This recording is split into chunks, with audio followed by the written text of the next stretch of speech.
అందరికీ నమస్తే. నిన్న మొన్న కేంద్ర హోంమంత్రి అమిత్ షా గారు ఆంధ్రప్రదేశ్ పర్యటనకు వచ్చిన సంగతి మీకు అందరికీ తెలుసు. అక్కడ ఒక కోర్ మీటింగ్ జరిగింది. ఆ కోర్ మీటింగ్ డిన్నర్ చేస్తూ మాట్లాడినారు. దానిలో చాలా ఇంపార్టెంట్ పర్సన్స్ ఉన్నారు. అమిత్ షా ఉన్నారు, ఆయనే ఉంటాడు చీఫ్ గెస్ట్. చంద్రబాబు నాయుడు గారు, లోకేష్ బాబు గారు, ఇటు బండి సంజయ్ బాబు గారు, అటు పురంధరేశ్వరి గారు, ఇంకా ఇట్లా కోర్ మీటింగ్ అది. ఆ కోర్ మీటింగ్లో అమిత్ షా కొన్ని అంశాలను లేవనెత్తినట్లుగా ఈనాడు పేపర్లో చాలా లోపల నర్మగర్భంగా వార్తలు రాసినారు. చాలా నర్మగర్భంగా రాసినారు. సండే రోజు ఆ పేపర్లో ఉన్నది. అది పర్టికులర్గా చూస్తే తప్ప కనబడదు. అంత జస్ట్ ఒక 3-4 లైన్లలో ఆ వార్తను రాసేసినారు. మీకు ఒక విషయం చెప్పాలి. ఇక్కడ జగన్ ఎన్ని ప్యాలెస్లు కట్టుకున్నాడు, హైదరాబాద్లో ప్యాలెస్ ఉందా, బెంగళూరులో ప్యాలెస్ ఉందా, అక్కడ ప్యాలెస్ ఉందా అని ఆరాధించిన వార్త కొంచెం బయటకు వచ్చింది. బట్ ఆ ప్యాలెస్ వార్తల కింద మన తెలంగాణకు సంబంధించిన ఒక వార్త ఉంది. తెలంగాణకు సంబంధించిన వార్త అది.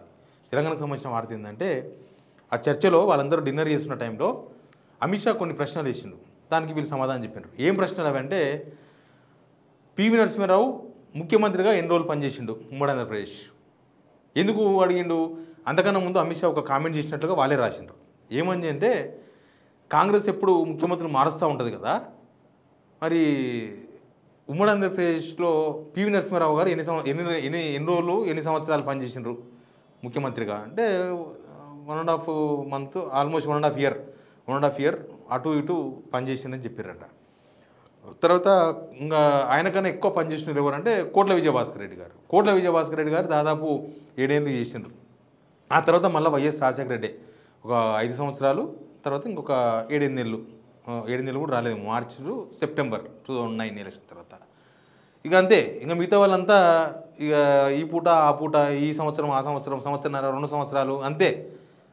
చంద్రబాబు నాయుడు 10 సంవత్సరాలు, చంద్రబాబు టీడీపీ కాబట్టి 10 సంవత్సరాలు పనిచేసిండు. చంద్రబాబు నాయుడు కన్నా ముందు కోట్ల విజయభాస్కర్ ఒక్కడే 7 ఇయర్స్ చేసింది. మళ్ళీ 10 సంవత్సరాలు చేసింది కేసీఆర్, 9.5 సంవత్సరాలే. మళ్ళీ కేసీఆర్ 9.5 సంవత్సరాలే వస్తుంది.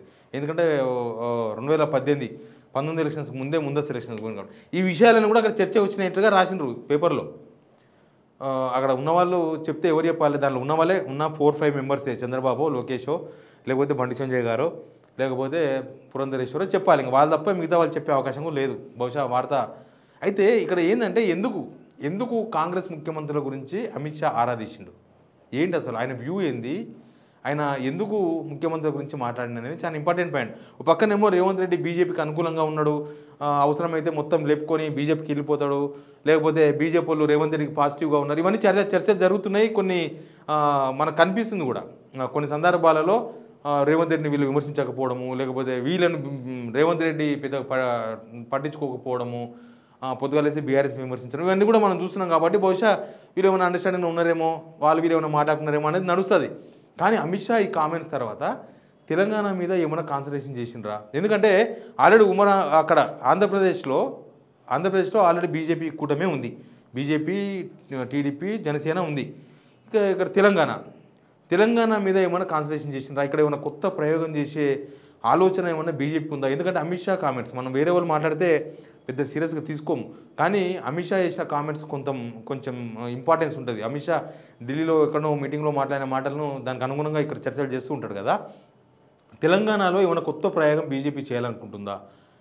పెద్ద మ్యాటర్ ఏం కాదు. వాళ్ళకు మొత్తం దక్షిణ భారతదేశంలో కొంచెం ఒక రాష్ట్రం వాళ్ళ చేతులకు రావాలంటే తెలంగాణనే ఎక్కువ పాసిబిలిటీ ఉంది. వాళ్ళంతకుముందు కూడా కర్ణాటకలో కాంగ్రెస్ గవర్నమెంట్ ఉంటే మళ్ళీ బీజేపీ గవర్నమెంట్ వచ్చింది, మధ్యప్రదేశ్లో వచ్చింది, మహారాష్ట్రలో మనం చూసినాము గిండే మొత్తం వచ్చేసి బీజేపీ గవర్నమెంట్ వచ్చింది. ఇట్లా కొంత ఎక్స్పర్టిజం కనిపిస్తుంది బీజేపీకి. వేరే రాష్ట్రాల్లో వీళ్ళ ప్రభుత్వాన్ని పెట్టాలనుకున్నప్పుడు ఎట్లాంటి ప్రయోగాలు చేస్తారు, లేకపోతే వాళ్ళ వ్యూ ఏంది, వేరే ప్రభుత్వాలు ఉన్నప్పుడు అనేది కొంచెం క్లారిటీ ఉంది. కాబట్టి దక్షిణ భారతదేశంలో వాళ్ళు కనుక ఒకవేళ ఒక రాష్ట్రాన్ని చేజిక్కించుకుందామని అంటే కర్ణాటక కన్నా తెలంగాణ చాలా ఈజీ అన్న చర్చ ఉంది. ఎందుకంటే కర్ణాటకలో దగ్గర లేవు ఫిగర్స్. కర్ణాటకలో బీజేపీకి కాంగ్రెస్కు కొంత చాలా డిస్టెన్స్ ఉంది కాబట్టి అక్కడ అంత ఈజీ కాదు. కానీ తెలంగాణలో కొంత ఈజీగా కనిపిస్తుంది కర్ణాటకతో పోలిస్తే. ఎందుకంటే ఆల్రెడీ 8 మంది ఎమ్మెల్యేలు బీజేపీకి ఉన్నారు. అవసరమైతే కేసీఆర్ దగ్గర బీఆర్ఎస్ దగ్గర 28 మంది ఎమ్మెల్యేలు ఉన్నారు. 28+8 36. అవసరమైతే ఆ 10 మంది ఎమ్మెల్యేలు కూడా అటో ఇటో 8 మంది ఎమ్మెల్యేలు బ్యాక్ వచ్చే అవకాశం ఉంటుంది. తర్వాత ఇంకెవరో ఏమో రావచ్చు, చెప్పలేము కదా. అవతల చంద్రబాబు నాయుడు మోడీ గో బ్యాక్ అని అన్న చంద్రబాబు నాయుడే బీజేపీతో కలిసిపోయిండు. ఒకవేళ బీజేపీ బలోపేతం చేసుకోవాలనుకున్నప్పుడు అవసరమైతే కేసీఆర్తో కలిసిపోవచ్చు అనే రాజకీయాల్లో ఎవరు పర్మనెంట్ శత్రువులు ఉండరు, పర్మనెంట్ మిత్రులు ఉండరు. కాబట్టి ఎప్పుడు ఏమైనా జరగవచ్చు. బీజేపీ ఒకవేళ తెలంగాణను చెరపట్టాలి, తెలంగాణలో మన గవర్నమెంట్ రావాలనుకుంటున్నప్పుడు వాళ్ళకు ఏ ఫెసిలిటీ ఉంటే ఆ ఫెసిలిటీని ఉపయోగించుకుంటారు. అంతే తప్ప ఆయన నా శత్రువు, ఈయన నా శత్రువు అటే ఉండదు. నితీష్ కుమార్ బీజేపీ బొక్క కొట్టేసిపోయి కాంగ్రెస్తో కలిసిండు. తర్వాత ఏమైంది, మళ్ళీ అదే నితీష్ కుమార్ వచ్చి బీజేపీతో కలిసిండు. కాబట్టి బీజేపీతో అట్లాంటివి ఉండదు. బీజేపీకి పర్మనెంట్ శత్రువులు ఎవరుండరు. ఇంకొకటి, ఇక్కడ బీజేపీలో కూడా ఒరిజినల్ బీజేపీ నేతలు మళ్ళీ నేనే చెప్పాల్సి వస్తుంది. ఎందుకంటే వాళ్ళే అంటారు కదా, పాత బీజేపీ నేతలు కొత్త బీజేపీ నేతలు, బీజేపీలోనే ఒక వేరియేషన్ ఉంది. పాత బీజేపీ నేతలందరూ కూడా చాలా రోజులకి ఒక స్లోగన్ చెప్తూ ఉన్నారు. ఏం చెప్తారంటే వాళ్ళు, ఇప్పుడున్న కాంగ్రెస్ గవర్నమెంట్ కన్నా బీఆర్ఎస్ గవర్నమెంటే మేలుండే అనేది ఓపెన్గా కూడా చాలాసార్లు మాట్లాడేసినారు. కాబట్టి వాళ్ళు కాంగ్రెస్ గవర్నమెంట్లో ఒక ఫెయిల్యూర్ను వాళ్ళు ఎత్తి చూపిస్తున్నారు. సేమ్ టైం బీఆర్ఎస్ గవర్నమెంట్ బాగుండే అనే విషయాన్ని కూడా వీళ్ళు ప్రస్తావిస్తున్నారు. కాబట్టి ఎప్పుడు ఏం జరుగుతుందో తెలియదు రాజకీయాలలో. కానీ అసలు బీజేపీ ఆలోచన ఏంది, అమిత్ షా కామెంట్స్ ఎందుకు చేసిండు? అమిత్ షా మాట్లాడడానికి చాలా అంశాలు ఉన్నాయి. తెలంగాణలో పార్టీల మీద లేదా ప్రభుత్వం మీద జనాల అభిప్రాయం ఏందని అడగొచ్చు.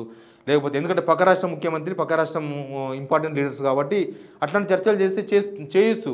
కానీ ముఖ్యమంత్రులు ఎంతకాలం పనిచేసినారు, ఎంతకాలం ఉంచుతారు, ఎంతకాలం పీకేస్తారు, ఇంతకుముందు ఎవరిని పీకేసినారు, ఇంతకుముందు పివి నరసింహారావు అంటే ఒక గొప్ప లీడర్ కదా, అట్లాంటి లీడర్ని ఎన్ని సంవత్సరాలు పనిచేసిండు అని అడిగినట్టే బహుశా ఇంకా మిగతా పివి నరసింహారావుతో పోలిస్తే వీళ్ళు మిగతా వాళ్ళేమి పెద్దోళ్ళు కాదు. ఇప్పుడున్న రేవంత్ రెడ్డి అసలే పివి నరసింహారావుతో మనం పోల్చలేం కూడా. కాబట్టి పివి నరసింహారావు అనే దాన్నే జస్ట్ 1 year 6 months 1.5 year మాత్రమే ఆయన ముఖ్యమంత్రిగా పనిచేసిండు.